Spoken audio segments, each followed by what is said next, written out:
primero que nada saludar a todos los participantes que estén conectados el día de hoy y gracias también a Audeapolis, ¿no? por permitirnos una charla más hoy. Como dijo, estamos en un diplomado que está relacionado a derecho de alimentos, infancia, mención al proceso de asistencia familiar, pero hoy día vamos a hablar sobre defensorías del niño y adolescente. Entonces, un segundo. Voy a proyectar unas diapositivas que he traído para ustedes. Acá el Zoom me está mandando un anuncio. Ya, a ver.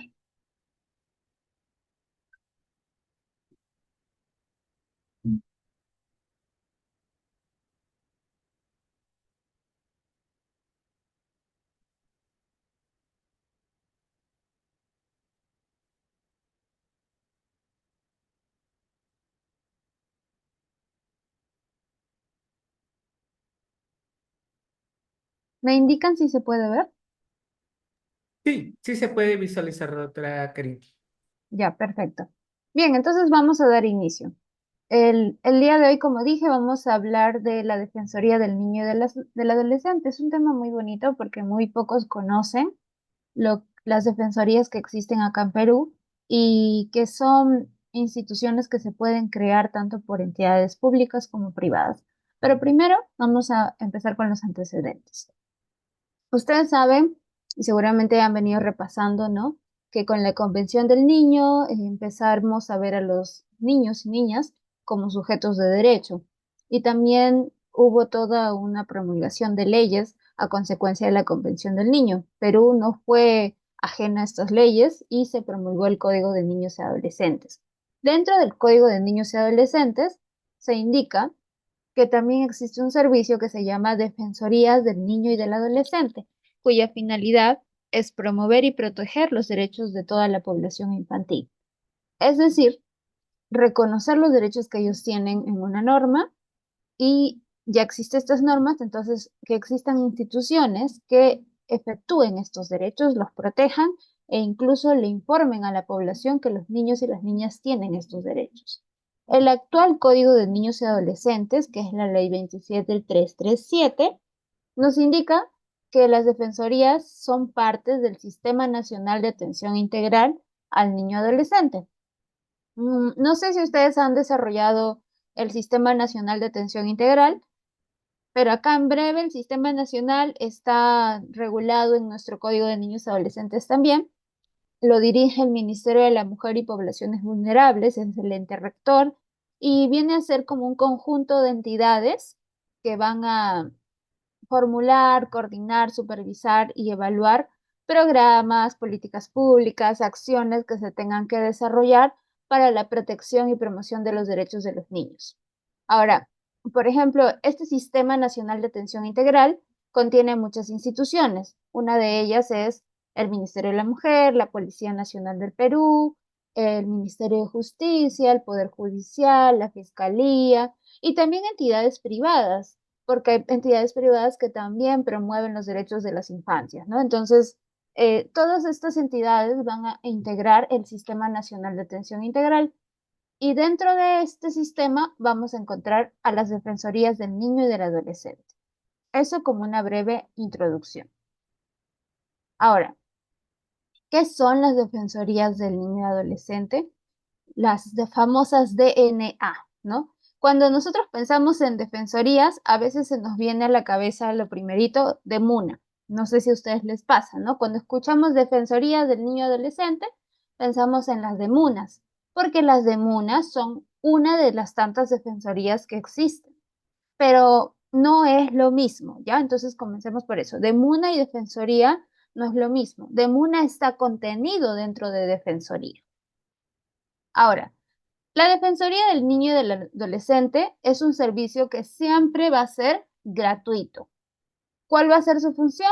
Promover, defender y vigilar que se cumplan los derechos de los niños, niñas y adolescentes que se reconocen en nuestro país, pero que también se reconocen a nivel internacional, ¿no? Si existiera un derecho que nuestro país no regula, pero sí la Convención del Niño, esta Defensoría también tiene el deber de promoverla y defender estos derechos.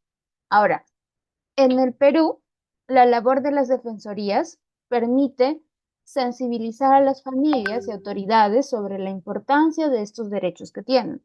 ¿Por qué? Porque todavía hay mucho desconocimiento a nivel de derechos. Si nosotros, tal vez nosotros, ¿no? Somos profesionales de derecho, conocemos muchos derechos humanos, ¿no? Que son derechos que tienen que respetarse incluso no solamente en nuestro territorio, sino a nivel internacional. Así también los niños, niñas y adolescentes tienen esos derechos, pero muchas personas y familias desconocen estos derechos que tienen, ¿no? Entonces, uno de esos servicios de la Defensoría es informar, ¿no? A la población, también sensibilizar sobre la importancia, ¿no? Que tienen los niños, niñas y adolescentes. Entendamos que los niños, niñas y adolescentes vienen a ser sujetos de derecho que todavía no alcanzan la capacidad absoluta para poder ejercer sus derechos por ellos mismos, ¿no?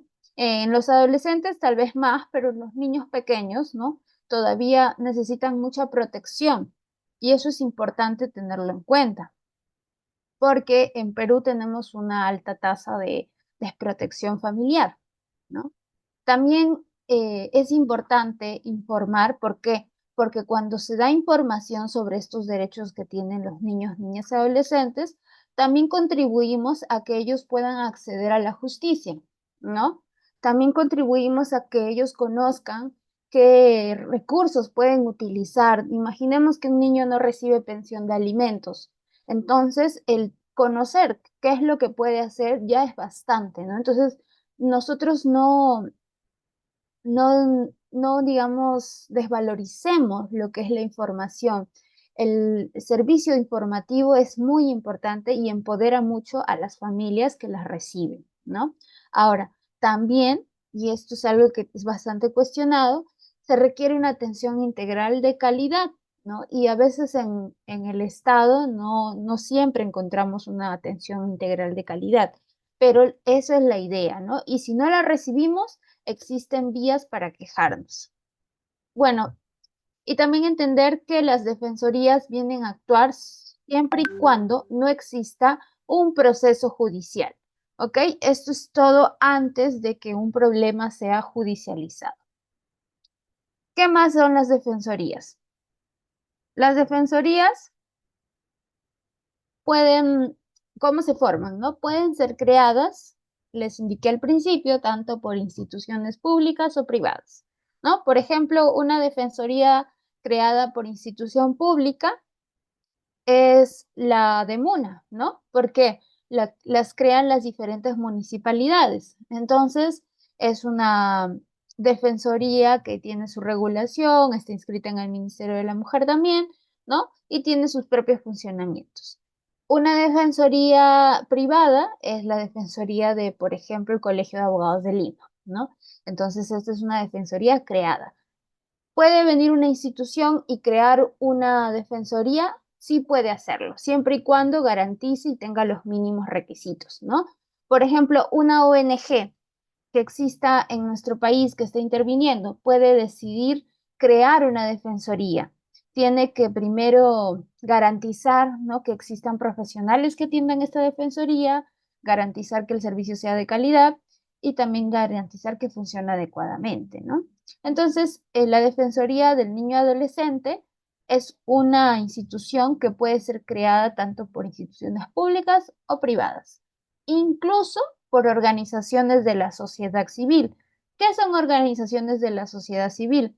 Por ejemplo, no sé si ustedes conocen, a veces hay clubes deportivos, ¿no? O clubes que hacen actividades, ¿no?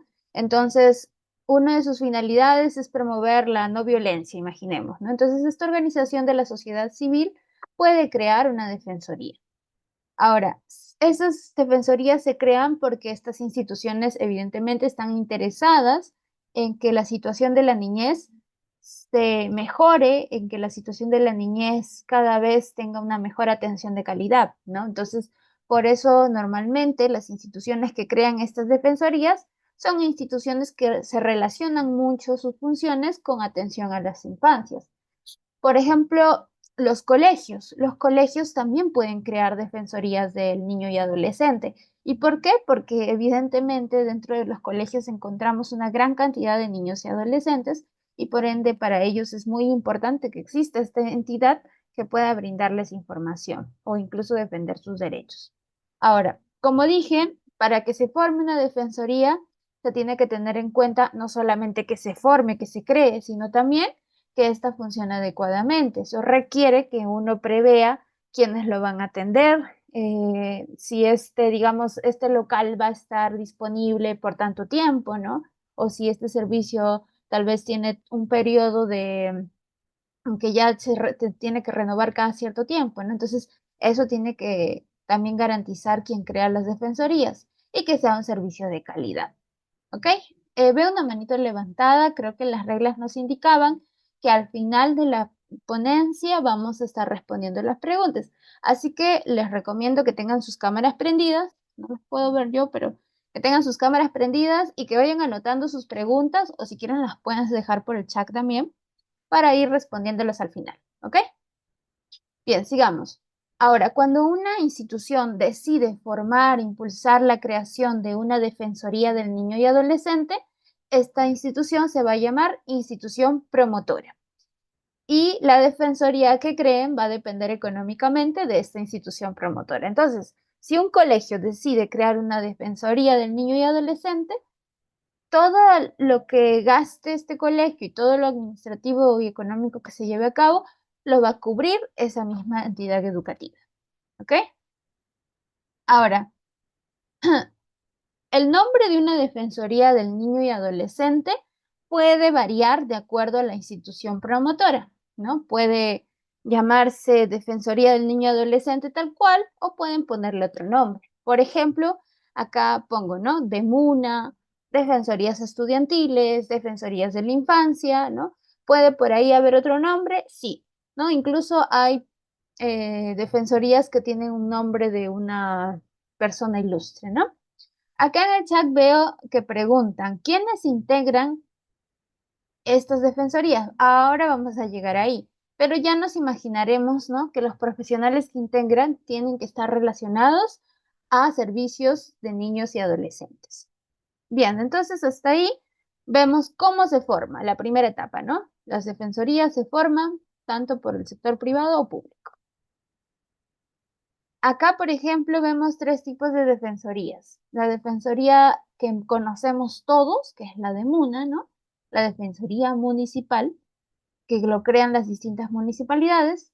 Acá hay una defensoría de niños, niñas y adolescentes, ¿no?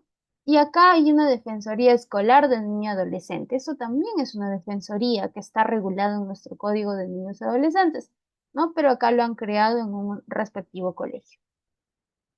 Sigamos. ¿Quiénes integran las defensorías? Justo a la pregunta que nos están haciendo en el chat, ¿no?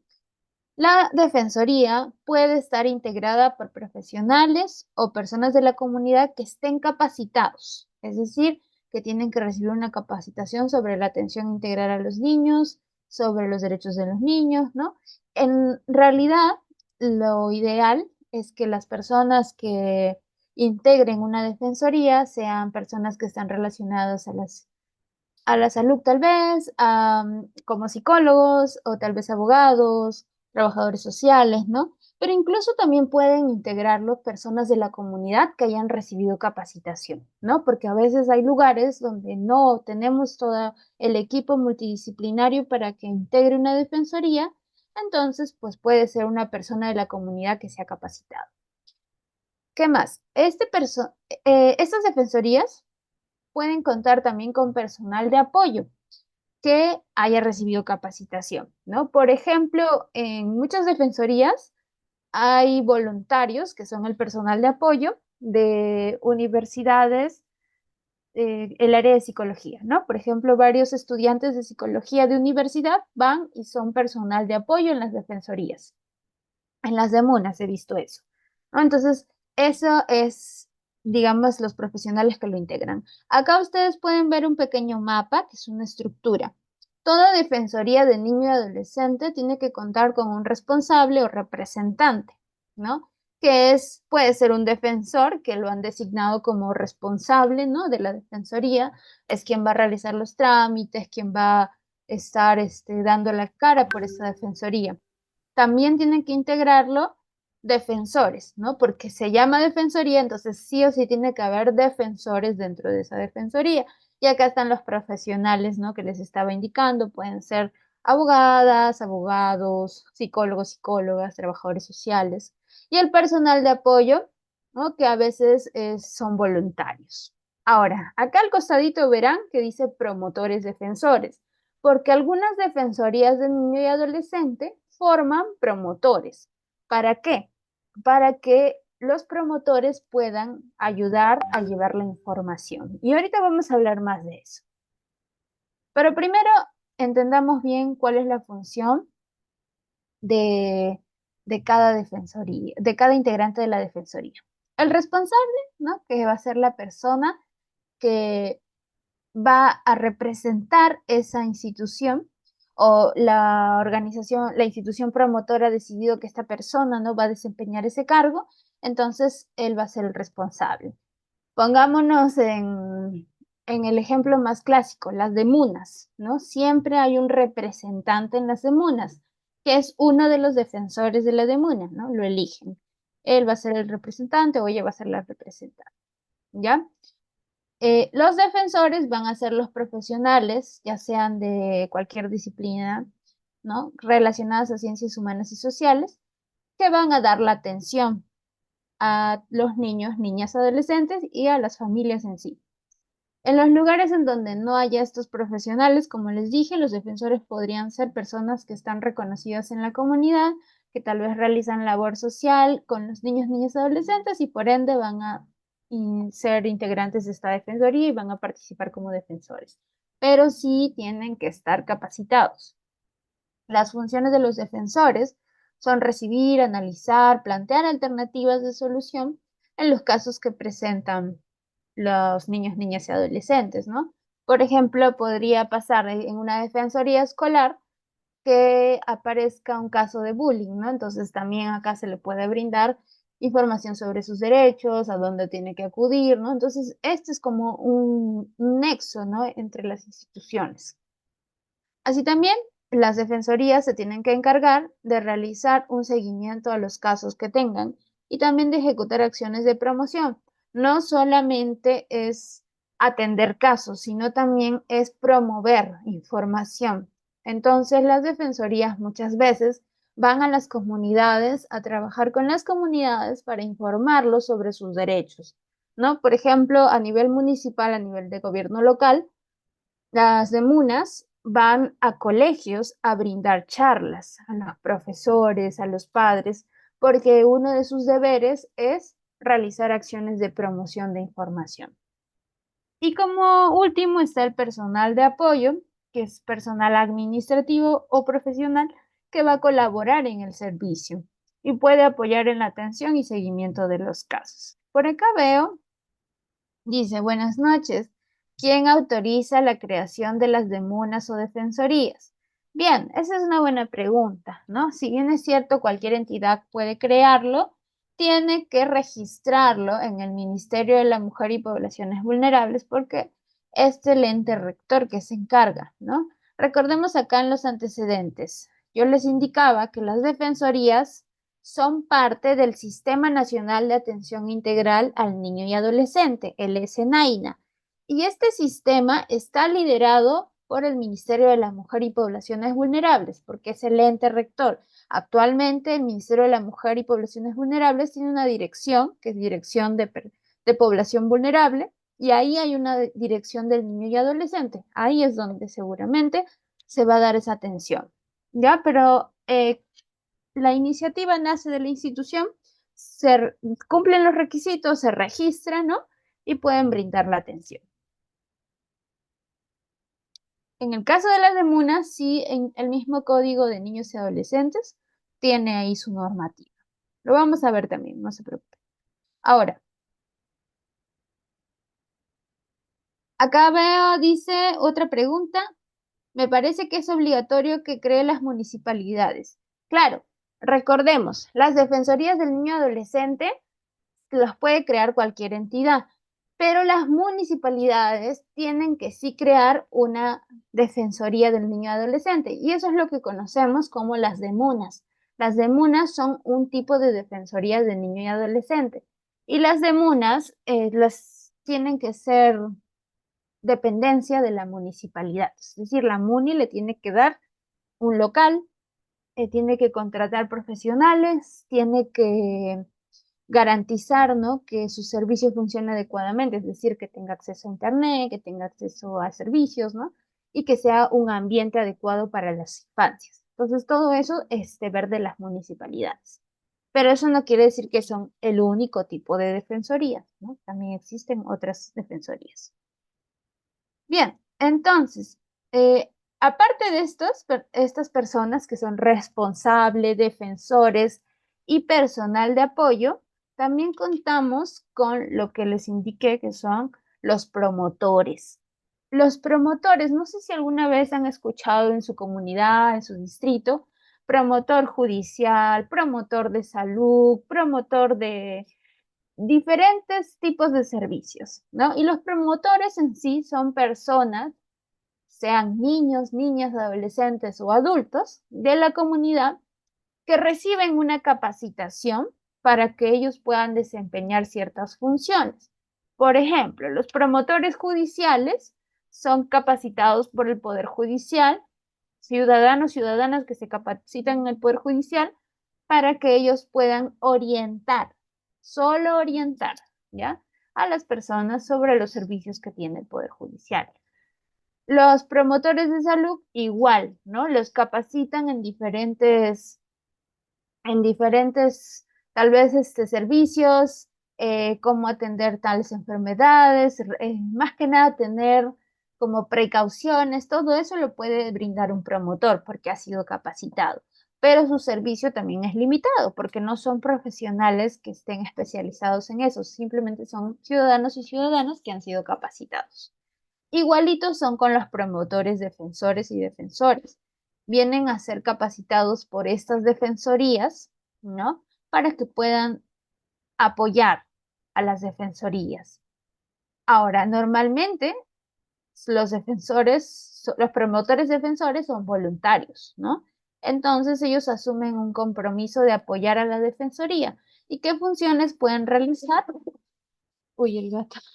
Disculpen. ¿Qué funciones pueden realizar? Pues apoyar en la prestación del servicio de la defensoría y detectar y derivar casos que requieran una pronta atención hacia las defensorías, ¿no? Por ejemplo, estos promotores suelen funcionar muy bien en lugares alejados. ¿Por qué? Porque, digamos, en un distrito existe una defensoría, una DEMUNA, pero esta demona no va a llegar a veces a todos los lugares recónditos de ese distrito. Entonces, tener defensores, promotores defensores, va a ayudar mucho a que estos casos que aparecen en lugares alejados puedan ser atendidos. Y les he traído un video para que vean más o menos cómo funcionan estos promotores. Voy a proyectarlo. Denme un segundo. Por si acaso se ve el YouTube o se ve todavía las diapositivas. Está en negro, doctora. Si no, me remite el link y puedo compartir, Ah, le puedo remitir el link. Ya, mejor. por favor. Listo.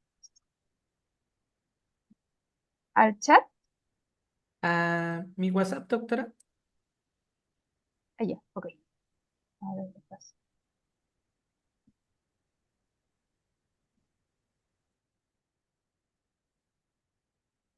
Deja de compartir, doctora, para que no se vea sus conversaciones, porque tiene su WhatsApp abierto. Ya, listo, ya dejé de compartir. Listo, doctora. Voy a compartir. Usted me informa, ¿sí? Un Sí, segundo. ya lo podemos compartir. Es un video chiquito de 3 minutos. Listo, doctora. Entonces voy a compartir. Un momento, por favor.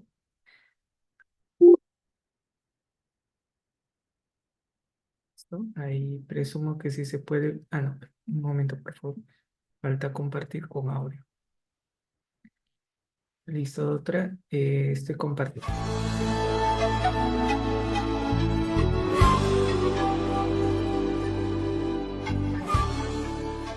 La Defensoría del Niño y del Adolescente de Río Tambo está ubicado en el centro poblado de Puerto Prado, capital del distrito de Río Tambo, a 2 horas en auto de la provincia de Satipo en Junín. Debido a la distancia entre la Demuna y las comunidades nativas del distrito, la defensora Soledad Mercado identificó la necesidad de acercar el servicio hasta las comunidades, por lo que se desplazó hasta estas, a fin de sensibilizar a las autoridades y población en la importancia de proteger a sus niñas, niños y adolescentes. Las personas que quieren venir a prestar o a solicitar un servicio, no, para ellos es muy complicado, y más aún si hablamos de las comunidades que están en la frontera, donde necesitan viajar un día y medio, y el pasaje nomás en transporte fluvial pues oscila entre 100 soles, ¿no? En una comunidad nativa nomás, Poyeni, tuve que atender una aproximadad de 38 personas, mujeres, que tenían sus hijos, entre ellos no habían sido reconocidos. Entonces cuando yo le consulto, ¿no?, por qué su papá no había asumido la responsabilidad de ir a registrar al niño, ellas me comentaban que habían sido cogidos a la fuerza. Bueno, la edad de estas personas realmente oscilan entre los 13, 14, 15 años. Entonces muchas de ellas, al nacer el niño, ya han dejado de lado continuar los estudios de secundaria, ¿no? A través de este acercamiento, la defensora entendió la necesidad de que las comunidades cuenten con el servicio de la Defensoría de manera permanente. Es por ello que comprometió a los jefes de las comunidades nativas y promovió la formación de promotores defensores en las mismas comunidades. Estos promotores fueron elegidos por los pobladores, quienes buscaron personas idóneas que luego fueron capacitados para cumplir esta tarea. Lo que quiero resaltar es la valiosa intervención de los promotores defensores. Con la intervención de ellos hemos podido evitar que una mamá que tenía 5 hijos menores sea tirada al río por cuestiones de costumbre. Supuestamente esta madre, por ser brujo o bruja, la comunidad ya la había castigado, la había torturado y lo iba a tirar al río. En este caso, inmediatamente ha intervenido el promotor defensor, porque había de por medio 5 niños que iban a quedar huérfanos. Por intervención de un promotor también no han cogido a un agresor, a un violador, que ya está en la cárcel. La Demuna de Río Tambo tiene 1 año de creación y ha logrado formar 35 promotores defensores que trabajan voluntariamente en sus comunidades. A mediano plazo, espera formar promotores defensores en las 140 comunidades nativas de Río Tambo.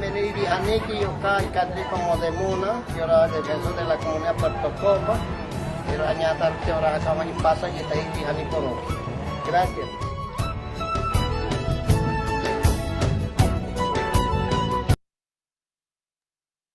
Listo, otra, usted puede compartir. Excelente, gracias.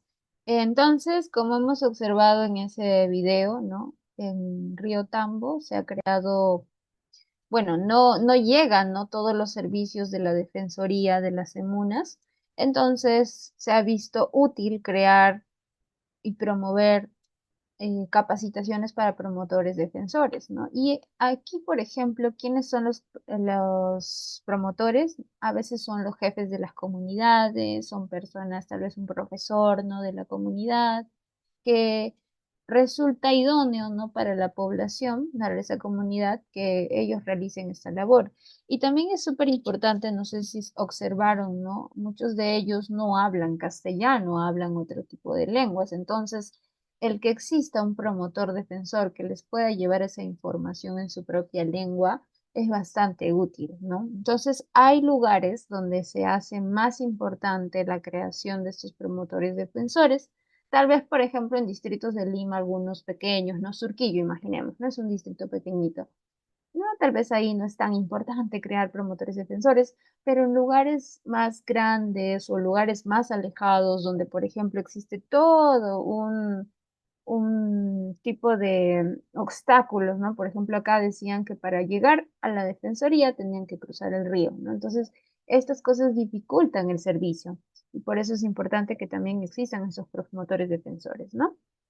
Bien, entonces ya sabemos, ¿no? Las defensorías pueden estar integradas así, pueden tener otro tipo de formación, es decir, puede tener tal vez otro personal que ellos decidan incorporar, pero esta es como una forma de estructura bastante común, ¿no? Y también es la estructura de las demunas, ¿no?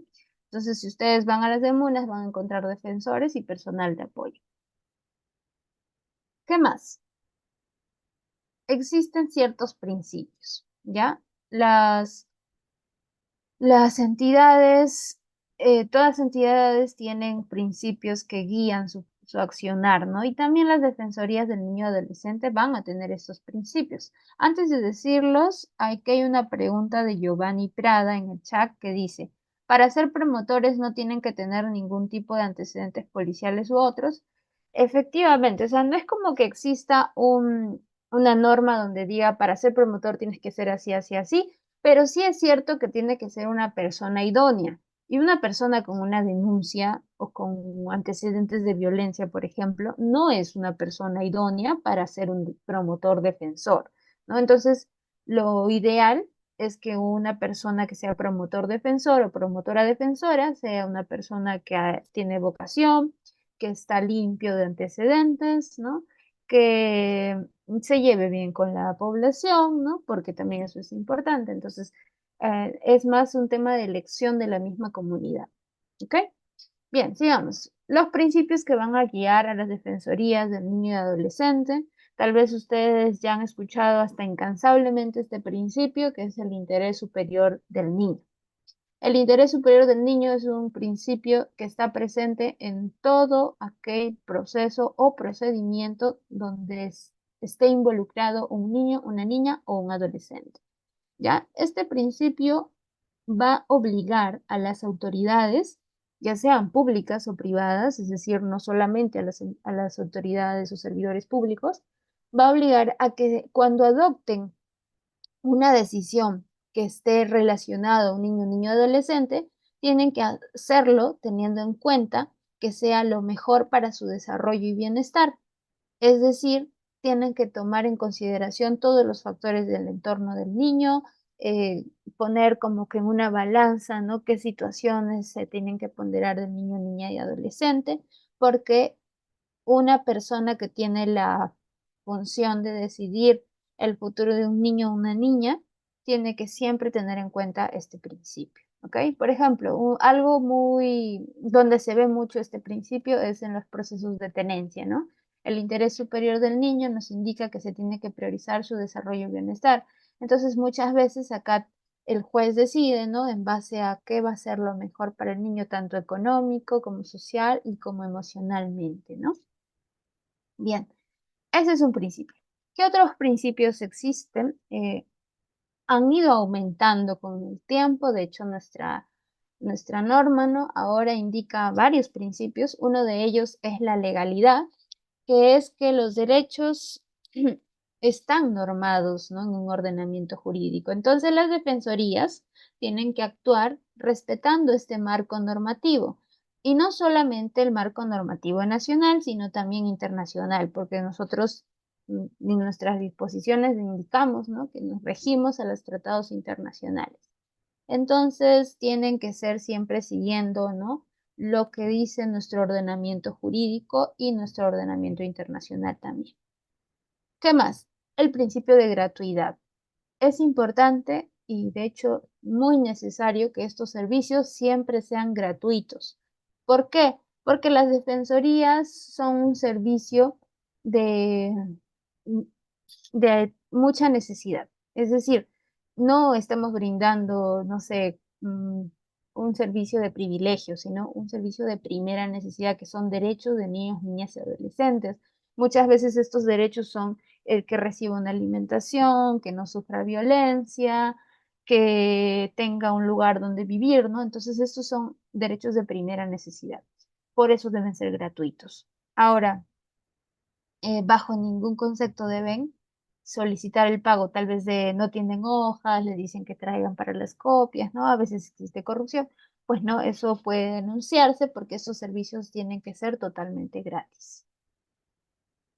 ¿Qué otro principio existen en las defensorías del niño y adolescente? El principio de participación, que esto también lo vemos en los procesos judiciales, tal vez los que están relacionados más con lo judicial, acá pueden relacionarlo bastante, ¿no? Porque participación implica que el niño, niña, adolescente intervenga en todo procedimiento que se esté realizando con referencia a él o a ella. Es decir, si este asunto me concierne, ¿por qué el niño y la niña no se va a involucrar, ¿no? Entonces tiene que ser escuchado, tiene que ser informado de lo que se está realizando, tiene que emitir su opinión y esta tiene que ser tomada en cuenta, ¿no? Eso es el principio de participación. Bien, ahora, ¿qué otro principio existe? El principio de especialidad. Este servicio no es cualquier servicio, es un servicio especializado. Por eso es que las personas que integran una defensoría de niñez y adolescencia tienen que ser personas capacitadas en ese servicio. Si no existe en la comunidad una persona que tenga esos conocimientos, pues se tiene que capacitar porque no puede alguien que tal vez maneja tema de derechos humanos, pero nunca ha tenido esa atención con niñez, infancias, ir a atender, ¿no? Porque hay ciertos criterios que se toman en cuenta y que son muy diferentes cuando tratamos con adultos que cuando tratamos con infancias, ¿ya? Entonces, eso es importante. La especialidad. ¿Qué más? Otro principio es la imparcialidad. Esto creo que es algo ya que por criterio entendemos, ¿no? Que un defensor comunitario tiene que actuar sin ninguna clase de discriminación ni favoritismo hacia las partes, ¿no? Tiene que ser imparcial. Porque los defensores, así como comparémoslo tal vez con un juez, ¿no? Los defensores toman una decisión. Los defensores están realizando una función y esa función va a afectar mucho la vida de ese niño, niña o adolescente. Entonces, tiene que actuar de manera imparcial y lamentablemente a veces no hacen esa actuación de imparcialidad, ¿no? Por ejemplo, hace poco, no voy a decir en qué municipalidad, pero pues las usuarias se quejaron, ¿no? De que cuando iban a hacer conciliaciones en las demunas, ustedes sabrán que en las demunas se realiza conciliaciones de alimentos, tenencia, régimen de visitas, ¿no? Entonces, muchas de ellas, ¿no? Se rigen por el tema de las metas, ¿no? A veces los representantes de las demunas dicen, ¿no? Tenemos tal meta de hacer tantas conciliaciones. Entonces, como sea, quieren llegar a cubrir el número de conciliaciones por día. Y cuando va una usuaria, ¿no? A querer conciliar, pero tal vez le están dando un monto muy irrisorio, ¿no? O no le están garantizando los derechos de ese niño. Sucedía en esta municipalidad, ¿no? Que las defensoras le decían, si no firmas, pues te vamos a denunciar a la fiscalía. O si no firmas, pues se te va a investigar. O si no firmas, pues en juicio te van a dar mucho menos, ¿no? Entonces, esto es un actuar imparcial. Tal vez no está siendo movido por preferir a una de las partes, pero está siendo movido por cubrir su meta, tratar de sacar conciliaciones al por mayor, ¿no? Y esto podría estar afectando los derechos de un niño, de una niña, ¿no? Entonces, es muy importante entender cuál es el grado ¿no? de gravedad de decir estas afirmaciones que en realidad nadie va, no sé si ustedes sabrán, pero si tú no firmas una conciliación, no te van a investigar porque no estás cometiendo ningún delito, ¿no? Entonces, esto que decían las defensoras fue denunciado, ¿no? Porque efectivamente es una forma arbitraria de poder atender.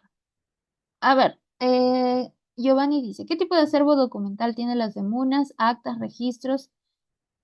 Bien, las demunas, en este caso de las conciliaciones, pueden realizar actas de conciliación, ¿no? Y también mandan solicitudes de audiencia, ¿no? Entonces, cuando se citaciones, cuando se cita a una de las partes, se les manda, ¿no? Una citación y luego si asisten se firma un acta de conciliación que tiene el mismo grado de legalidad que una sentencia.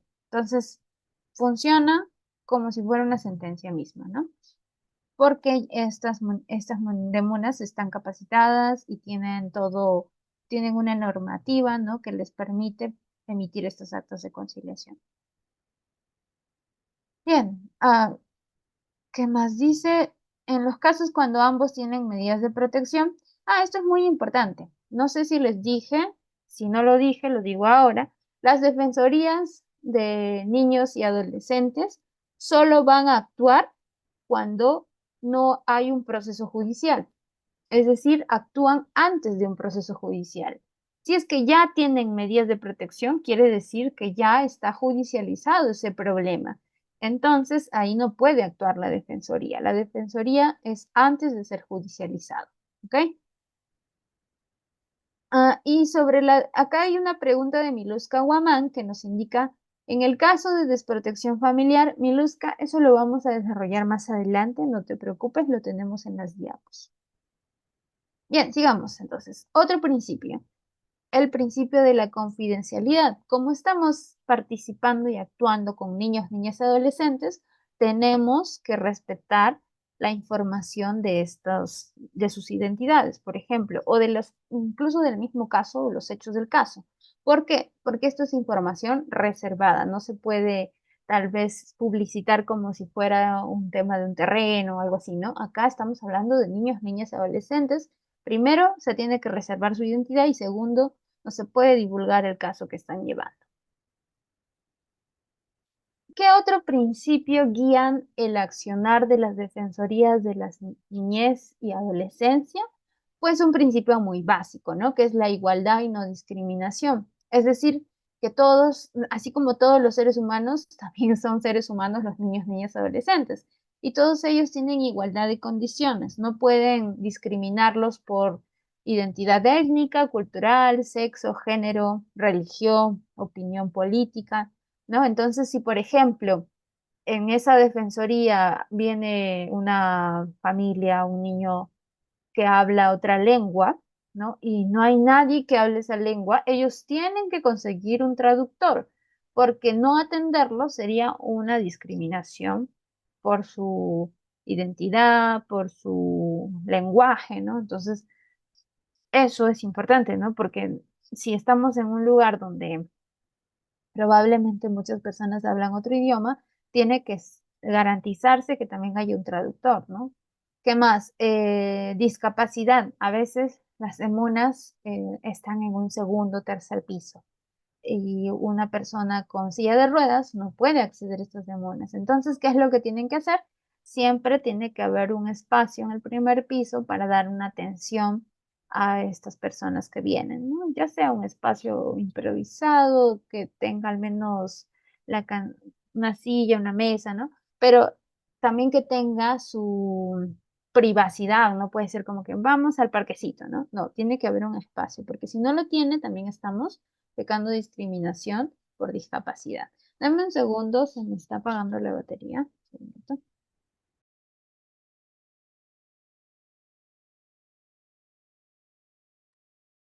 Y bien, también la discriminación no es solo contra los niños y las niñas, también la discriminación puede suceder contra los adultos que van y solicitan información en las defensorías, ¿ok? Entonces, si a la madre o al padre no se le brinda cierta información, eso también es discriminación. O no se le quiere brindar atención por un tema de religión, nacionalidad. Por ejemplo, actualmente tenemos mucha población extranjera, ¿no? El hecho de que sea extranjera no tiene nada que ver, igual tienen que darse esta atención integral. Denme un segundito.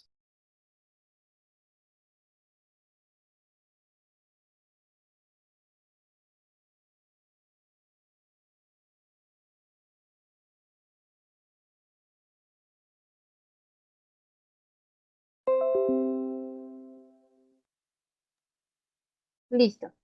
Entonces, sigamos. ¿Qué más? Otros principios y este principio es súper importante, que se trate a los niños como sujetos de derecho y no como objetos de derecho.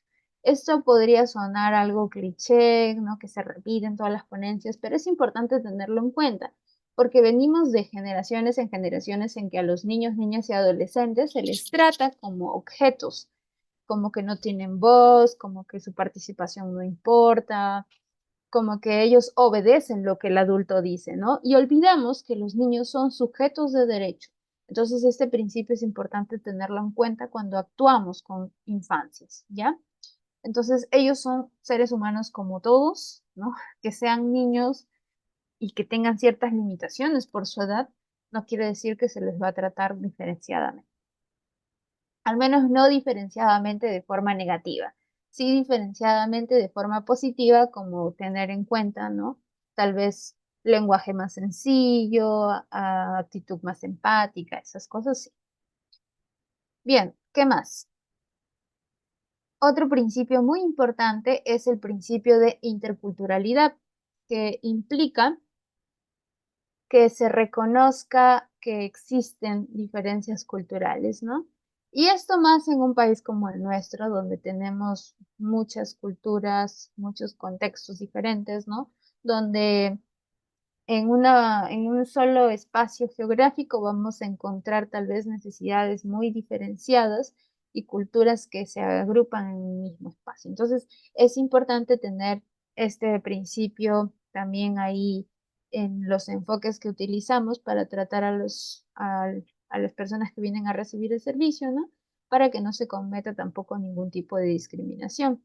Ahora, también hay que tener especial énfasis a los pueblos indígenas, porque, como dije, es importante garantizar que ellos puedan seguir usando su lengua materna en todas las entidades, ¿no? Entonces, no solamente en las demunas, en las defensorías, sino también, por ejemplo, en el Poder Judicial, fiscalías, tiene que haber una atención que garantice que ellos puedan usar su lengua materna. Y el último principio que guía el accionar de las defensorías es el impulso de oficio. Es decir, acá es importante que los defensores impulsen sus acciones si es que ellos ven la vulneración de un derecho. No, no van a esperar que esta familia venga y denuncie o este niño venga y denuncie. Ellos pueden actuar de oficio porque están viendo que existe acá una vulneración y tienen la obligación de poder reportarlo con la entidad correspondiente y en caso de fuera desprotección familiar, por ejemplo, ¿no? Que es uno de los casos que atiende Demuna, ellos pueden llevarlo. ¿Ya? Ahora, ellos van a ser responsables si es que se demoran y no ejecutan oportunamente, ¿no? Si es que se sabe que conocen el caso y no actúan oportunamente, entonces pueden incluso ser sancionados. Bien, acá los ejes, pero antes de eso hay 3 preguntas. Acá dice Simbaña Amy, ¿una demuna no acreditada puede realizar conciliaciones? No, todas las demunas que se crean tienen que estar acreditadas. Kelly nos pregunta, ¿las demunas también llevan actos de conciliación? Sí, en efecto. Ya. Rosemary Pariona nos dice, doctora, dentro de las medidas de protección indican que la conciliación en materia de alimentos, tenencia, lo pueden hacer extrajudicialmente y ahí consideran a la demona. Ah, ya, ok. Acá, por ejemplo, estábamos hablando de que cuando ya hay un proceso judicial, ya no podemos acudir a las defensorías, sino que tenemos que seguir el proceso judicial. Pero si, por ejemplo, el proceso judicial es de violencia y lo que quieren conciliar es la pensión de alimentos, no hay problema. ¿Por qué? Porque el proceso judicial es sobre un tema totalmente diferente. Y de hecho les conviene a esta familia conciliar sobre alimentos, tenencia, visitas, ¿no? Entonces, solo si es que existiera, por ejemplo, un proceso judicial de tenencia, no puedo yo ir a conciliar en la demuna. Tendría que ir a conciliar en un privado. O incluso dentro del mismo proceso judicial yo le puedo decir al juez bajo un escrito que quiero conciliar y ahí se puede desarrollar una conciliación judicial, ¿ya? Pero normalmente, ¿no? Cuando son temas así, ¿no? De tenencia, no terminan llegándose a un acuerdo. Tengamos en cuenta eso, ¿ya? No podemos actuar en las defensorías si es que está judicializado ese problema que queremos actuar en la defensoría.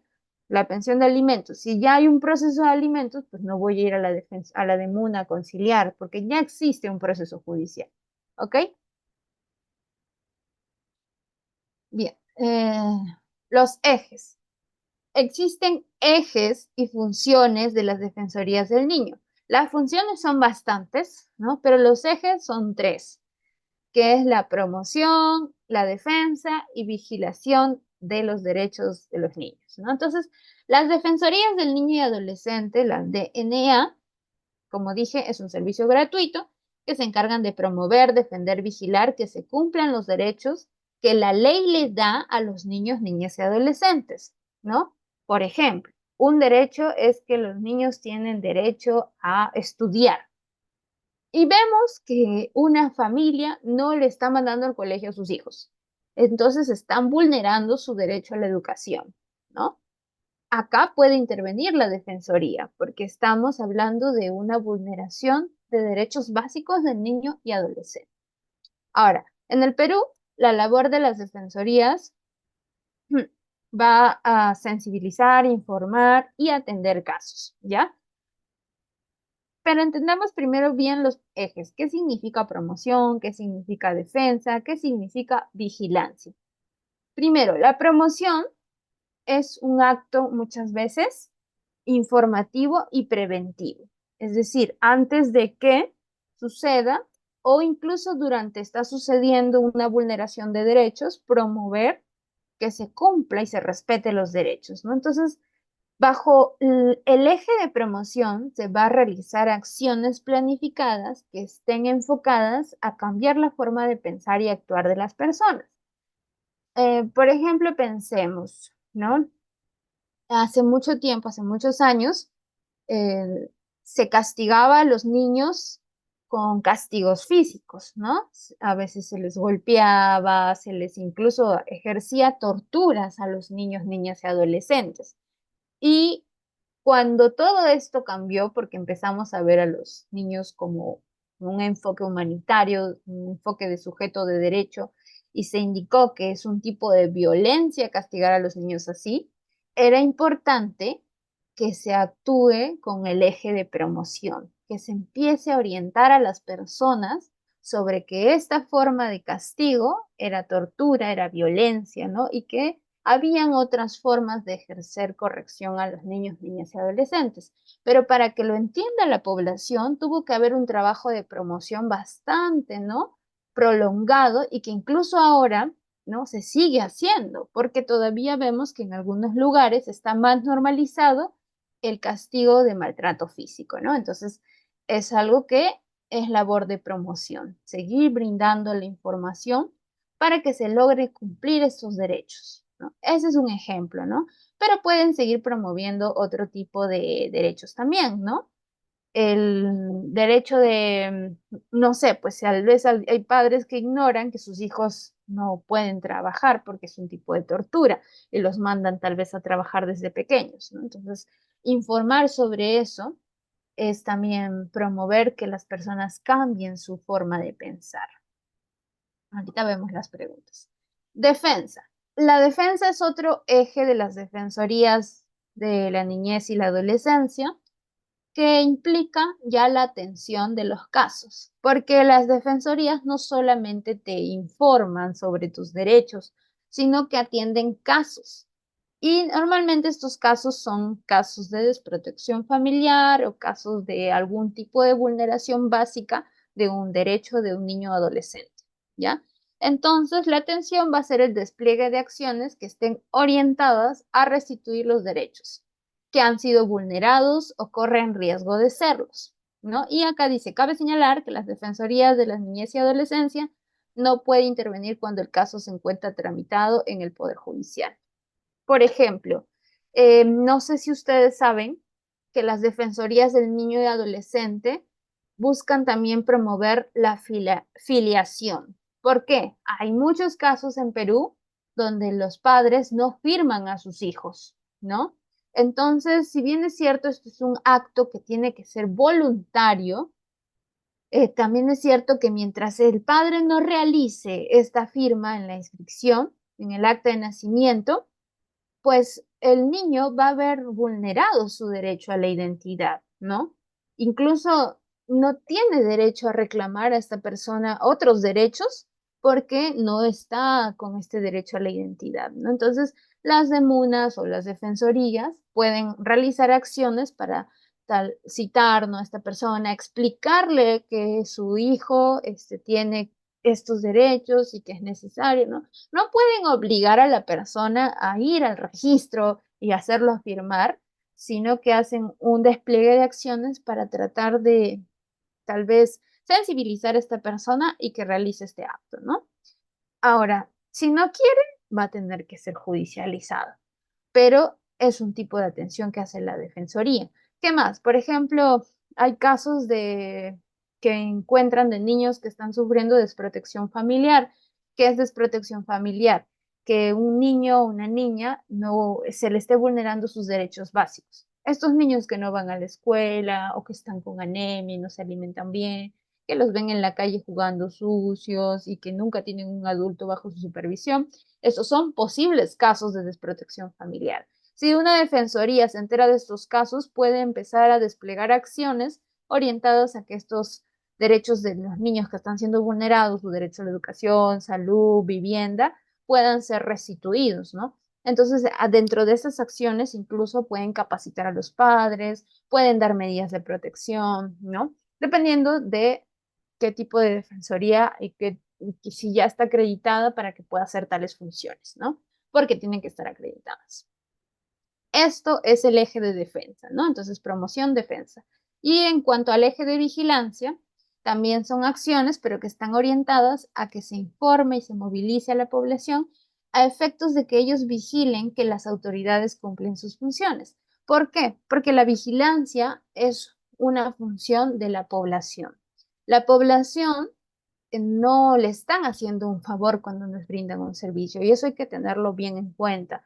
No es que el funcionario me está haciendo un favor, el servidor me está haciendo un favor, no, es su deber realizar estas acciones. Entonces, si no cumplen como dice la ley, se puede hacer su denuncia respectiva para que se le haga sus sanciones. Por ejemplo, ¿no? A veces, no sé, los centros de emergencia mujer tienen muchas quejas, ¿no?, de mala atención.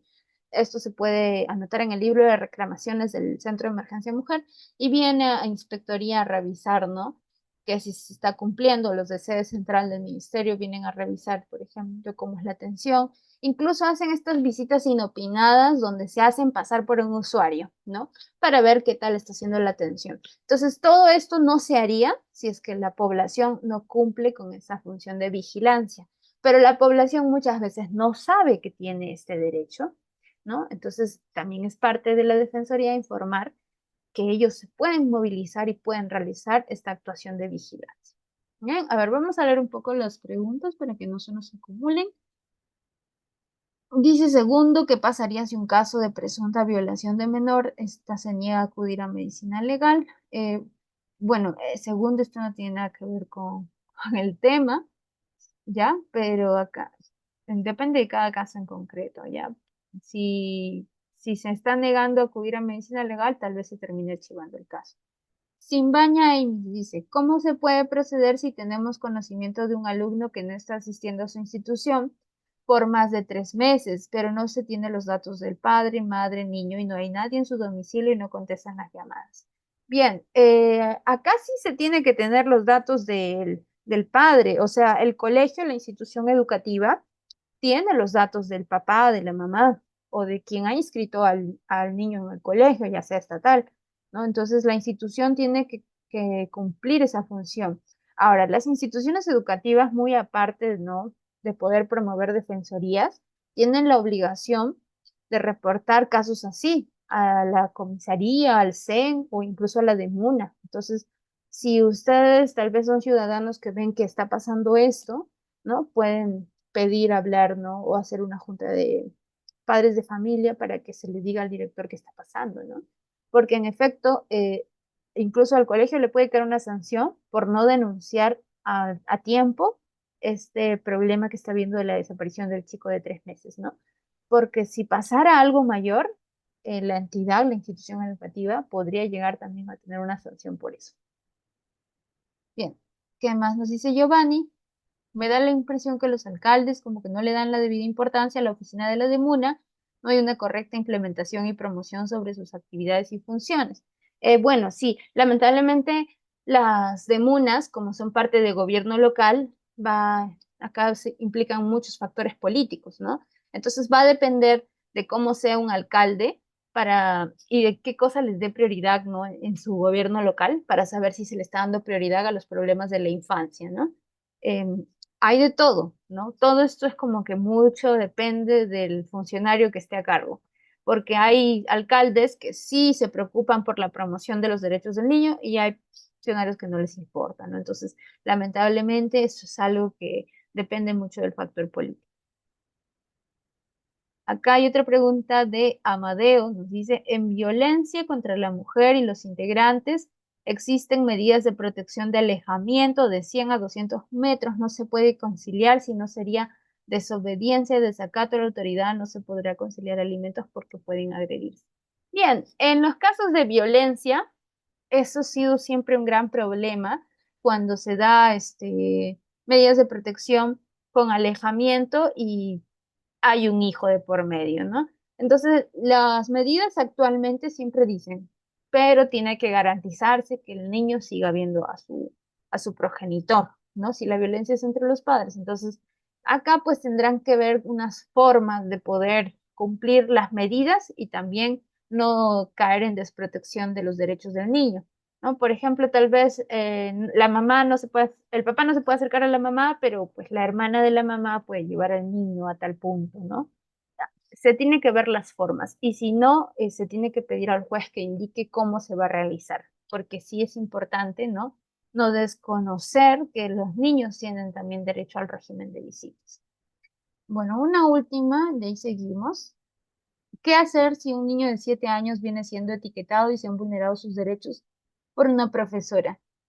Viene siendo etiquetado. No entiendo bien esa pregunta, tal vez es un tema de bullying.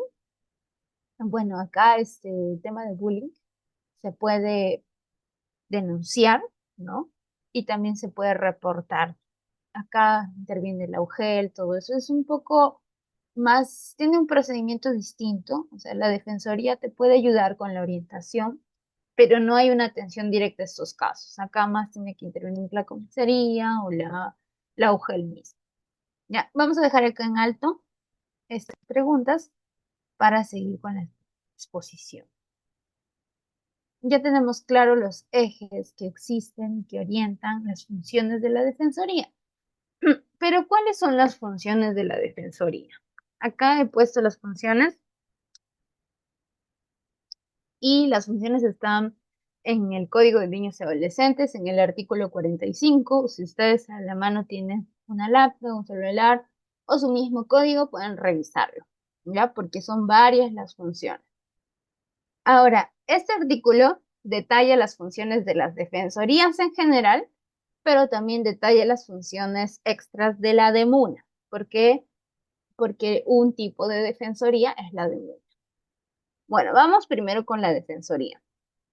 Nos dice, una de sus funciones es promover, desarrollar acciones de prevención y atención de situaciones de vulneración de derechos de niños, niñas y adolescentes para hacer prevalecer su interés superior y contribuir al fortalecimiento de las relaciones con su familia y su entorno comunal y social.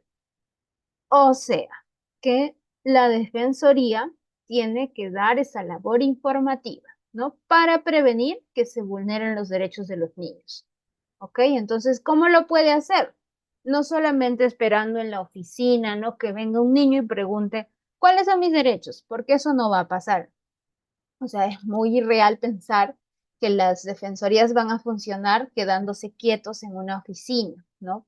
Y lamentablemente a veces pasa eso, ¿no? Que las defensorías actúan quedándose quietos en una oficina. Las defensorías tienen que actuar con sus acciones de prevención, yendo a hacer charlas, yendo a las comunidades, con los profesores, con los colegios, con incluso entidades de salud, ¿no? Tal vez en el área de,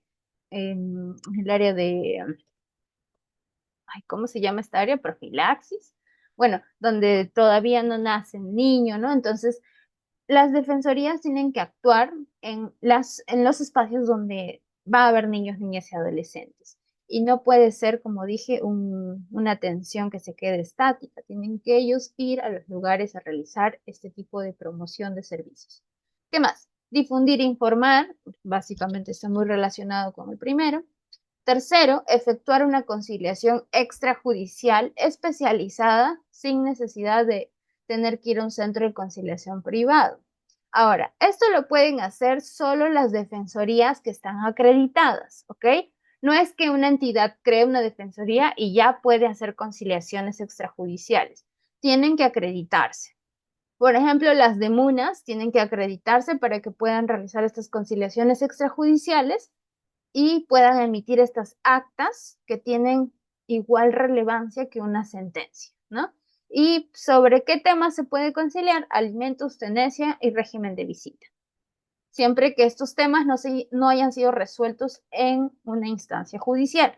Si es que ya existe una sentencia, no puede haber una conciliación, ¿ok? Bien, otro tipo de función es que puedan disponer la apertura de cuentas de consignación de pensión de alimentos. Entonces, pueden realizar un oficio, ¿no? Indicando que se le apertura una cuenta para que se deposite ahí las pensiones de alimentos, ¿no? Al Banco de la Nación. Igual tiene que ser aquellos defensorías que están acreditadas. Otro tipo de función, promover la inscripción de nacimientos y solicitarlas en caso de orfandad o desprotección familiar. Entonces, aquí para que ellos promuevan que se inscriban los nacimientos, ¿qué tienen que hacer?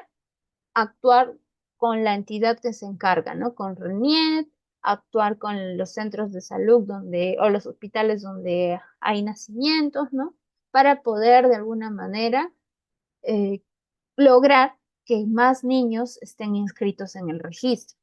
Y ahora, también por ahí, no sé si ustedes han visto, a veces hay campañas de DNI, campañas de esto. Eso lo promueve la de MUNA porque también están muy relacionados al derecho a la identidad de los menores. Ah, y justo acaba, ¿no? La F. Promover la obtención del documento nacional de identidad coordinando con el Registro Nacional, RENIET. Hace poco, bueno, en realidad creo que todos los años hacen esto.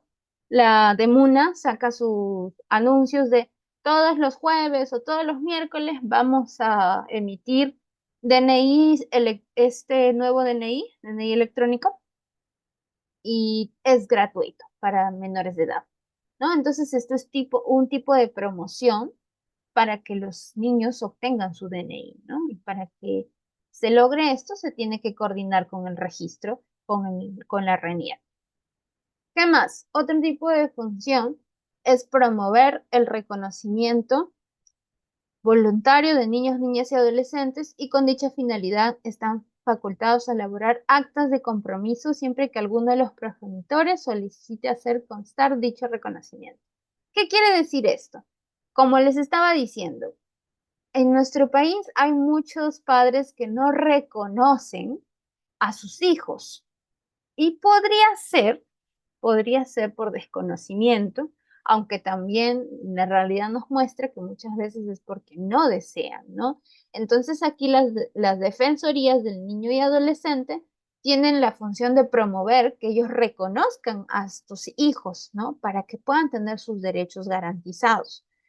Esta promoción es solo eso, no se puede obligar, como dije, simplemente es promover, como que tratar de sensibilizar o indicarle, ¿no? Los efectos de qué podría pasar, ¿no? Tal vez un proceso judicial podría seguir a que él no reconozca, ¿no? Entonces, de esa manera, tratar de constar de que se haga un reconocimiento voluntario. Si no se logra, ya pues la persona tendrá que proceder por lo judicial. ¿Qué más es una función de la Defensoría del Niño y Adolescente? Comunicar o denunciar presuntas faltas, delitos o contravenciones en contra de niños, niñas y adolescentes. Claro, por ejemplo, acá nos estaban diciendo casos de bullying. Si bien las defensorías tal vez no pueden realizar un acto específico contra este bullying que se está dando a un niño, lo que sí puede hacer la defensoría es, viene tal vez un niño y le comenta que está pasando esto, tomar esta información y derivarlo a la autoridad competente. En este caso sería comunicar a la dirección, comunicar a la comisaría, ¿no? Comunicar a la UGEL. Entonces, todo eso lo puede hacer la defensoría, porque parte de sus funciones es que cuando contravengan o cuando vulneren el derecho de un niño o niña adolescente, ellos actúen. ¿Qué más es una función de la defensoría? Ejercer la representación procesal en los procesos por alimentos y filiación. Ok, acá pues cuando estamos en procesos de alimentos y filiación es porque sí o sí hay vulnerado los derechos de los niños, ¿no? Entonces podría haber una representación procesal en caso no haya un titular, un representante de este niño o niña adolescente, ¿no? Por ejemplo, en casos de desprotección familiar. ¿Qué más es una función? La última, que nos indica el 45.1 del Código de Niños y Adolescentes, es comunicar a las autoridades competentes las situaciones de riesgo de desprotección familiar que sean de su conocimiento. Y ahorita vamos a ver lo que es desprotección familiar, pero si es que una demuna, por ejemplo, un tipo de defensoría, ya lo he repetido hasta el cansancio, creo, son las demunas, ¿no? Y las demunas también pueden atender casos de desprotección familiar, pero si no están acreditadas, no. Entonces, ellos pueden derivar eso a la autoridad competente, ¿ok? Vamos a ver los comentarios. Un segundo.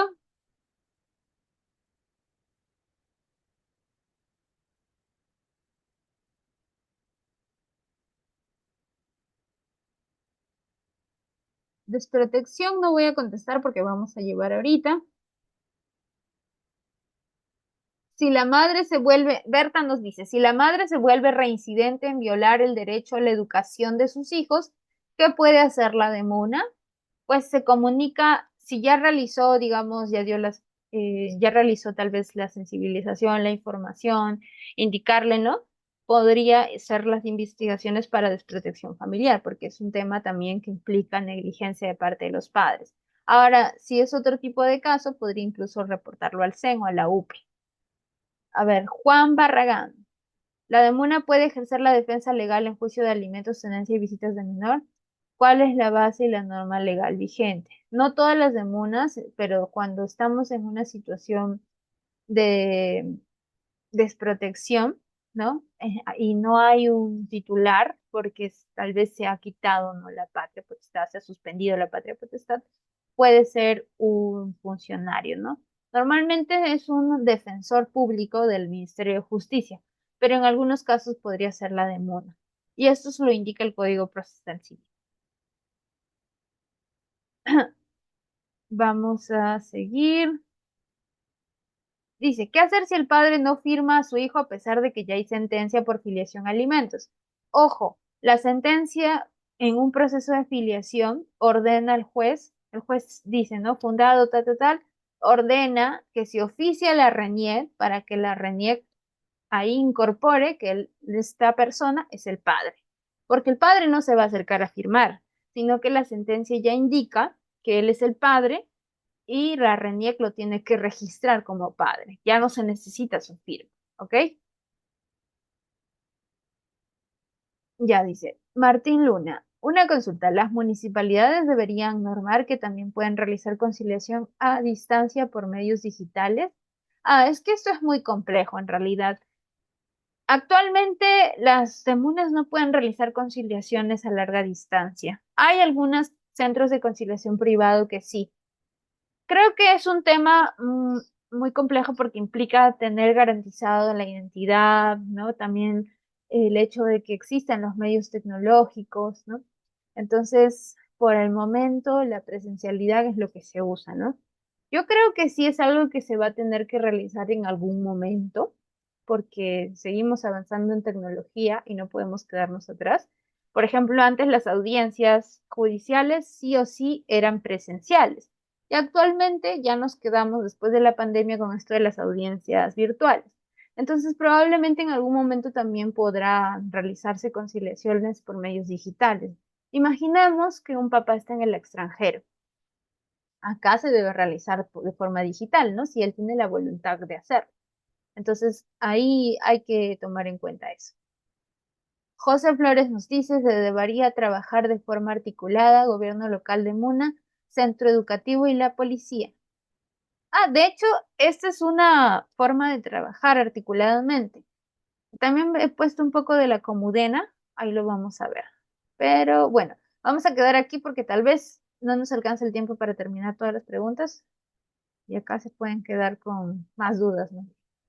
Bien, funciones de las demunas, ¿no? Este mismo artículo del Código de Niños y Adolescentes, el 45.2, nos dice que las demunas tienen además estas funciones. Intervenir como instancia técnica en la gestión del riesgo de desastres a nivel local, en temas de infancia y adolescencia, así como en los centros de operación de emergencia, ¿ya? Esto más que nada es a nivel comunitario, cuando, por ejemplo, hay mesas de concertación, mesas de instancia, ¿no? Acá ellos pueden dar asistencia técnica, ¿no? Para ver cómo poder atender un caso de riesgo, desastre que implique vulneración de derechos de niños y adolescentes. ¿Ya? Entonces acá ellos pueden asistir técnicamente. ¿Qué es una asistencia técnica? Es una asistencia especializada que se brinda a una institución, ¿no? O una organización para explicarle, ¿no? qué es lo que debe realizar o cómo debe realizar ciertas acciones para evitar un riesgo mayor. ¿Okay? Entonces las asistencias técnicas las pueden realizar las entidades especializadas en ello, ¿no? En el caso de las demunas son especializadas en derechos de niños y adolescentes y por eso es que podrían dar estas asistencias técnicas. ¿Qué más? Dice, actuar en el procedimiento por riesgo de desprotección familiar, conforme a la ley sobre la materia. Sí, las demunas, ¿no? Actúan en el procedimiento. Ya, acá he visto muchas preguntas sobre desprotección familiar. Cuando estamos hablando de procedimiento es a nivel administrativo, pero ya cuando se declara que hay un riesgo de desprotección familiar, esto pasa a nivel judicial. ¿Ok? Entonces las demunas solo actúan a nivel de riesgo de desprotección familiar, porque cuando ya se declara, ya sea por la demuna o por el Ministerio de la Mujer, que hay riesgo de desprotección, esto pasa a ser judicializado. ¿Ok? Pero para declarar un riesgo de desprotección tiene que haber toda una investigación. Y esto es función de la DEMUN, al menos actualmente. ¿Qué más? Colaborar en los procedimientos de desprotección familiar a solicitud de la autoridad competente. ¿Ok? Va más bajo la misma línea. Bien. ¿Qué más tenemos dentro de las defensorías del niño y adolescente? Que tienen estrategias para poder realizar su trabajo, ¿no? Una de las estrategias es que formen parte de las redes de servicio o comités de vigilancia. Y ahí mucho tiene que ver, ¿no? Esto de trabajar articuladamente con colegios, con comisaría, ¿no? ¿Por qué? Porque al menos en los distritos que están bien organizados, ¿no? Se forman redes para que existan servicios de mejor calidad, ¿no? Entonces, estamos hablando de niños, niñas y adolescentes, ¿no? Acá está involucrado bastantes instituciones, ¿no? Entonces, se pueden formar mesas de concertación, mesas para la protección de los derechos del niño, ¿no? Entonces, esto se puede hacer, es una defensoría puede participar de esa manera. ¿Qué más? Propiciar acciones de movilización y sensibilización comunitaria a nivel local. Esto es tener una actuación activa en la comunidad, ¿no? Como dije, un servicio de defensoría no puede ser un servicio de oficina, simplemente tiene que ir a la comunidad y llevar la información, tiene que involucrar a las personas. Entonces, para eso tiene que hacer acciones de movilización y mantener contacto permanente con la comunidad. ¿Ok? Eso va bajo la misma línea, ¿no? Tener que siempre estar en constante contacto con la comunidad para que ellos sepan que existe una demuna, que existe un servicio, bueno, que existe una defensoría, ¿no? Si, por ejemplo, una entidad privada, un colegio, saca una defensoría de niñez y adolescencia, defensoría escolar, ¿no? Para que los alumnos puedan acudir a esta defensoría, es trabajo de esta defensoría promover, ¿no? Informar a todos los alumnos, alumnas que existe este servicio. Y para eso tiene que haber un constante contacto. Igualito sería a nivel de comunidad, ¿no? Veámoslo así. Y acá, por ejemplo, he puesto la Comudena, porque un sistema esto es un comité, ¿no? Entonces, una forma de integrar a las instituciones y articular a las instituciones en cuanto a los derechos de la infancia son las comudenas, son comités multisectoriales que están bajo la defensa de derechos de niños y adolescentes y se forman a nivel local.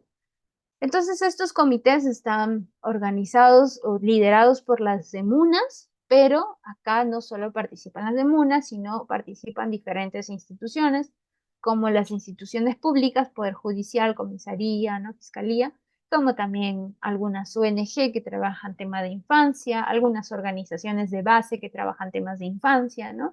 O tal vez temas de paternidad, ¿no? Entonces, todas estas organizaciones pueden integrar la Comudena. ¿Y la Comudena qué hace? Pues de alguna manera tiene un plan de trabajo para promover los derechos de los niños, niñas y adolescentes en el distrito, ¿no? Entonces pueden sacar, bien, bajo la labor de Comudena vamos a realizar una feria en tal lugar o cada mes vamos a realizar una feria en diferentes partes de este distrito para poder informar sobre los derechos. ¿Qué más? Podemos capacitar a todos los profesores de la UGEL. Podemos en una comunidad específica, ¿no? Este año vamos a participar en tal comunidad y vamos a dar capacitación a padres, ¿no? Entonces, todo esto puede ser organizado en un plan de trabajo de la Comudena. Bien, finalmente, ¿en qué casos o situaciones puede intervenir las defensorías, ¿no? El más común, las defensorías no es igual a la de Muna, ojo, ¿no? No nos olvidemos, defensoría incluye a las de Munas, pero hay otro tipo de defensorías de la niñez.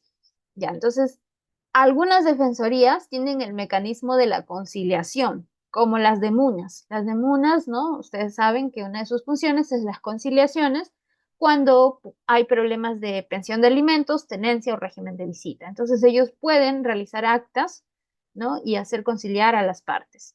Acá sí es necesario que ambas partes estén de acuerdo y que no haya un proceso judicial en trámite con referencia a ese tema, ¿no? ¿Qué más? También pueden intervenir o actuar las defensorías a través del compromiso. Existen las actas de compromiso. No sé si alguna vez han escuchado. Las defensorías pueden implementar normas de comportamiento, reglas y actas de compromiso donde, por ejemplo, un padre se compromete, ¿no? A tal vez ya no realizar castigos con violencia, ¿no? Lo hace frente a su hijo, ¿no? Y acá tiene un acta. Y si incumple, van a las defensorías y lo muestran. Estas actas de compromiso no tienen tanta relevancia a nivel legal, pero sí relevancia a nivel de que sensibilizan a estas personas y como que buscan cambiar estos comportamientos, ¿no? Entonces es como tipo las subprefecturas, ¿no? Que también te dan garantías personales. Acá igualito, ¿no? Pero son actas de compromiso.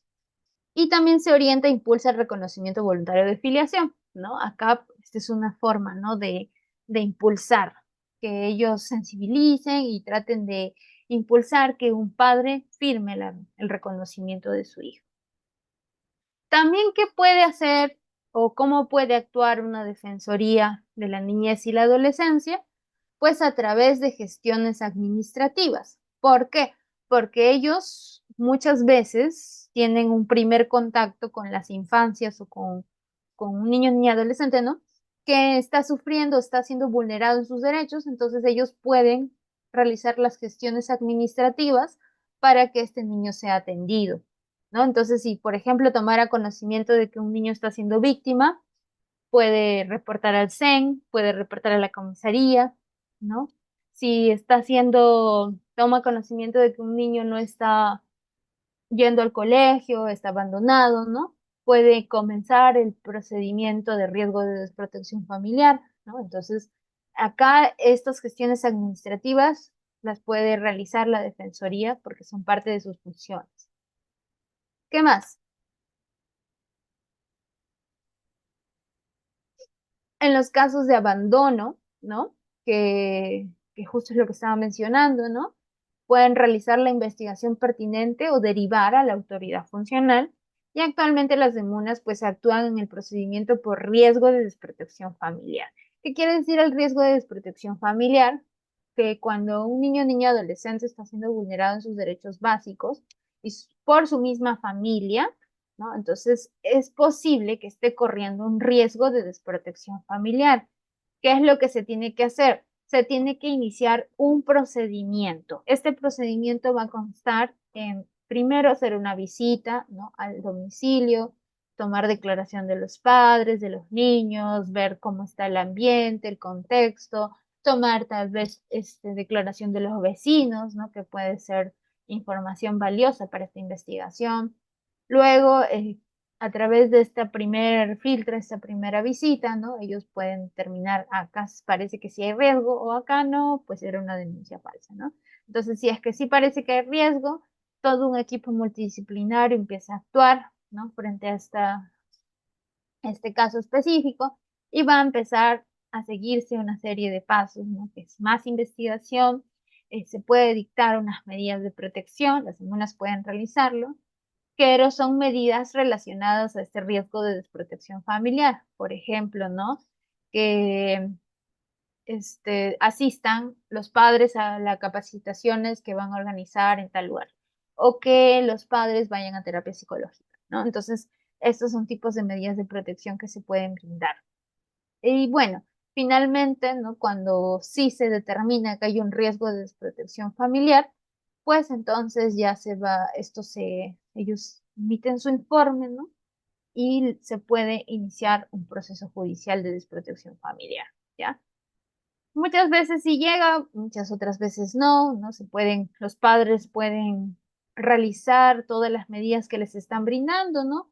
Y los niños, eh, digamos, mejora su calidad de vida, ya no están en ese riesgo de desprotección y se quedan con sus padres, ¿no? Ahora, todas las demunas no pueden hacer este procedimiento, hay demunas acreditadas y hay demunas que no, porque en sí las UPE, que son las unidades de protección especial al menor, son las que se encargan de este proceso de desprotección. Y acá justo ponía, ¿no?, que para esta desprotección familiar, riesgo de desprotección familiar, hay todo un equipo interdisciplinario que tiene que actuar. Ellos van a evaluar la situación sociofamiliar del caso y así también van a elaborar, implementar un seguimiento. Acá es importante, no estamos en una clase de desprotección familiar, pero sí es importante que sepan, ¿no?, que cuando se inicia un procedimiento de riesgo de desprotección familiar, este equipo realiza un plan de trabajo para cada familia en concreto, ¿no? Entonces, este plan de trabajo va a implicar una serie de medidas que tiene que realizar la familia, y si las cumple, hay como mayores posibilidades de que el niño no se quede con su familia.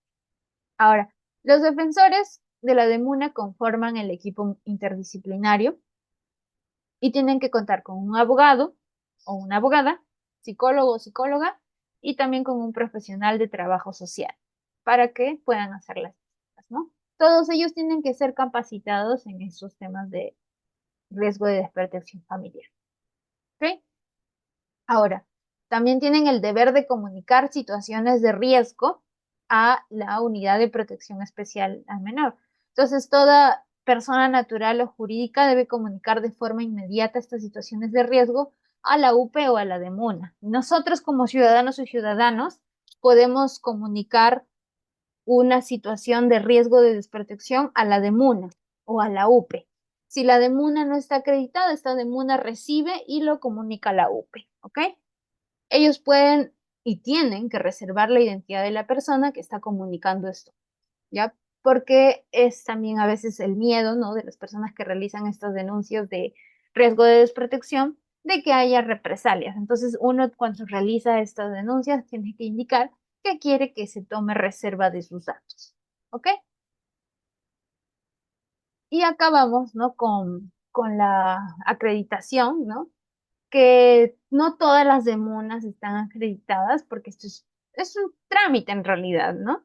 Se requiere ciertos requisitos, por ejemplo, un espacio privado, la designación de un defensor responsable para dirigir el procedimiento de riesgo de desprotección familiar, y esto es mediante una resolución de alcaldía. Tiene que contar con un equipo multidisciplinario que esté capacitado, ¿ya? Y este equipo ya lo hemos dicho, profesional de derecho, de psicología y de trabajo social. Y también se tiene que presentar este expediente ante el Ministerio de la Mujer y Poblaciones Vulnerables para que ellos acrediten que pueden realizar estas funciones. Este proceso general de intervención en casos de riesgo de desprotección tiene 3 componentes, que es la protección por el riesgo, el desarrollo de factores protectores y la intervención de soporte. ¿Ok? Entonces, cada procedimiento de riesgo de desprotección es un expediente. Se genera un número de expediente, se pueden brindar medidas de protección. Y estos 3 componentes, acá los vamos a indicar, son primero, ¿no? El componente de la protección por riesgo, es decir, ni bien se inicia un procedimiento, tiene que haber una protección de que se evite nuevas vulneraciones de derecho al niño o al niño adolescente. Entonces, en una demanda sin acreditación, ellos recepcionan, derivan y realizan seguimiento. No es que derivan y ya se lavan las manos, tienen que realizar seguimiento. Y en una demanda que sí está acreditada, inician investigación, pueden dictar medidas de protección y pueden implementarlas y pueden concluir el caso. Conclusión del caso es cuando indican si hay riesgo de desprotección o no hay riesgo de desprotección. ¿Ok? ¿Qué otro componente? Dijimos que un componente también son el desarrollo de factores protectores. Y acá pueden implementar ciertos, por ejemplo, juguemos es un área, ¿no? Donde los niños pueden estar, ¿no? ¿Para qué? Para que de alguna manera el niño o niña adolescente esté protegido tal vez en momentos donde la familia no lo puede cuidar, porque tiene que trabajar, ¿no? Hay actividades lúdicas y, por ejemplo, acá también entran las capacitaciones a los padres, ¿no? Son desarrollo de factores protectores para garantizar mejor los derechos de niños, niñas y adolescentes. Y finalmente la intervención de soporte o fortalecimiento familiar, ¿no? Desarrollo de competencias parentales. Esto es muy importante porque para que un niño ya no corra riesgo de ser desprotección familiar, pues tienen que los padres garantizar o desarrollar habilidades que tal vez antes no tenían por desconocimiento, ¿no? Entonces es también función de la DEMUNA realizar estas capacitaciones para que ellos puedan tener mayores competencias parentales. Bien, y ya vamos a finalizar casi. Solamente voy a revisar un ratito el chat porque veo que están pregunta y pregunte. Acá hay una pregunta. ¿Quién es el encargado de acreditar una demuna y qué requisitos tendría que cumplir? Justo ya lo hemos visto acá, ¿no?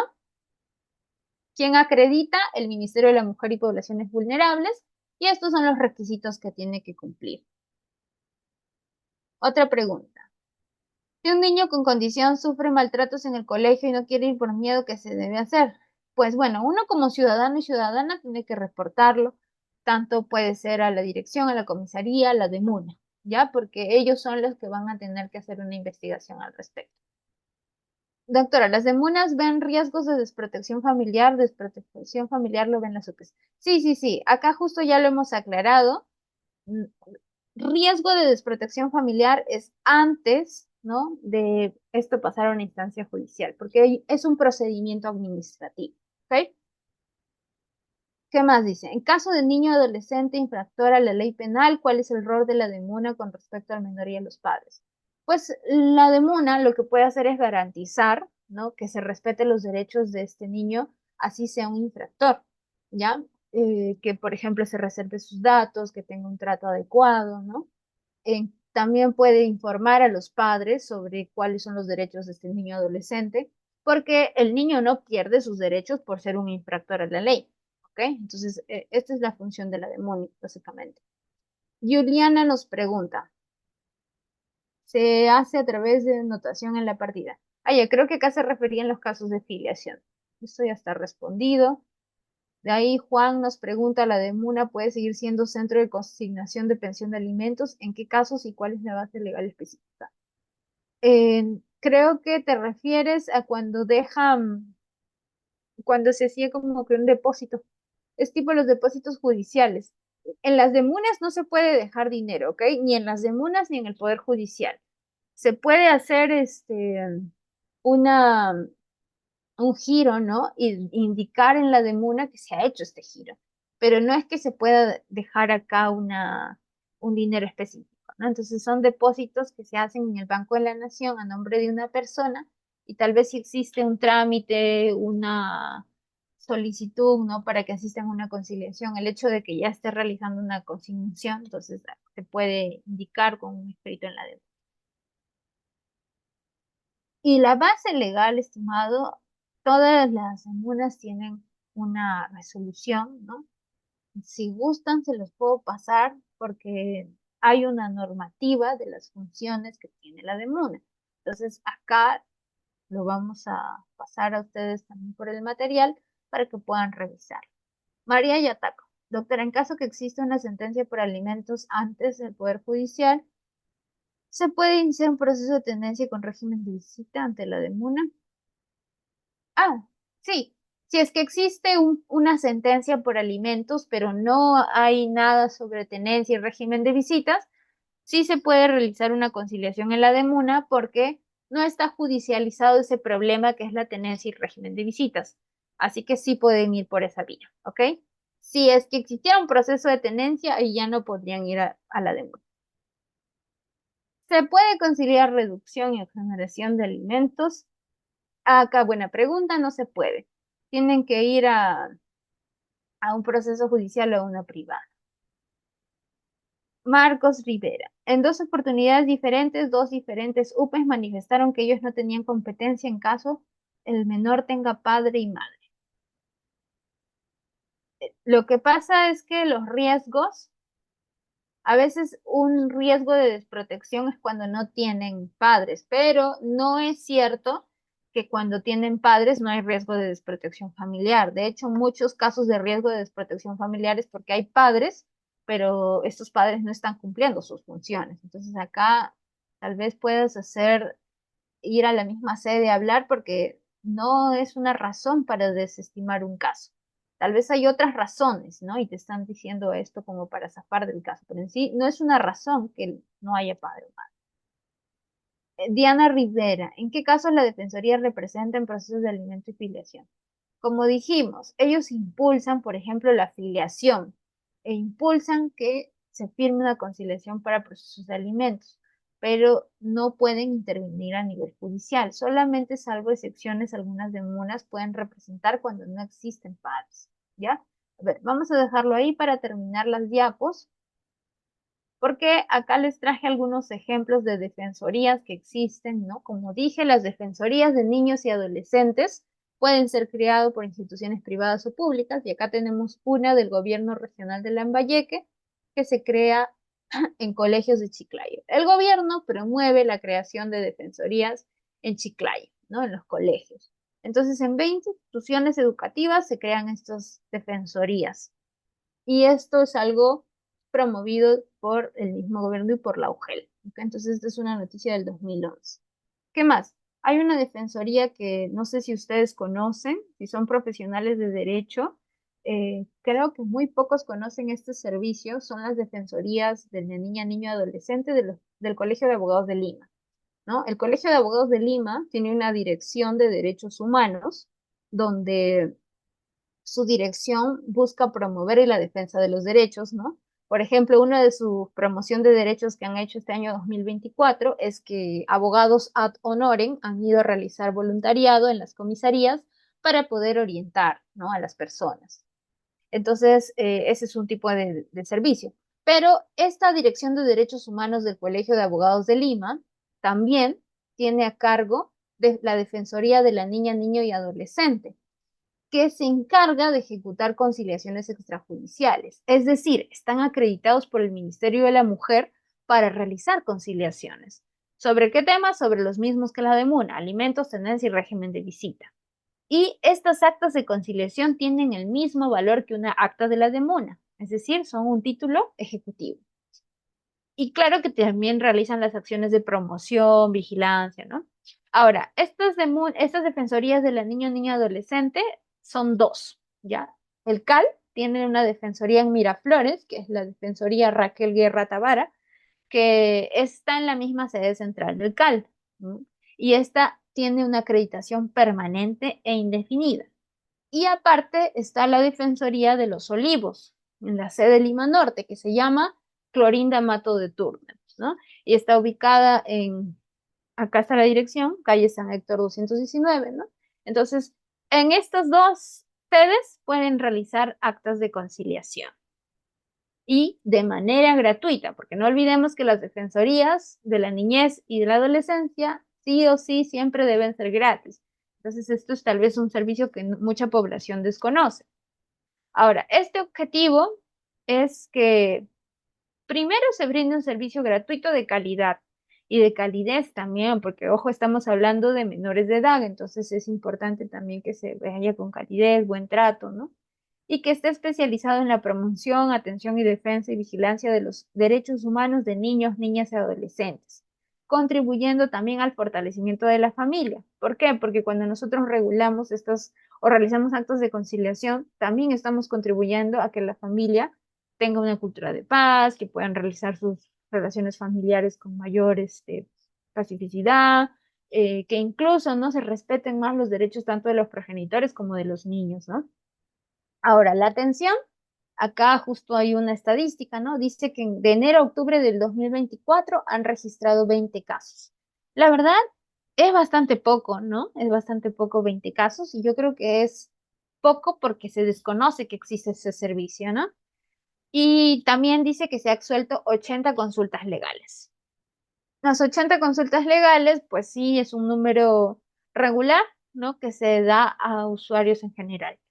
Y también, bueno, ahí nos dicen, ¿no? Hay un extra que han emitido 20 copias certificadas de actos de conciliación y 8 copias certificadas en la sede de Clorino Mato de Toro, ¿no? Entonces, este es un tipo de defensoría, ¿no? De una institución privada que tal vez muchos desconocen. Bien,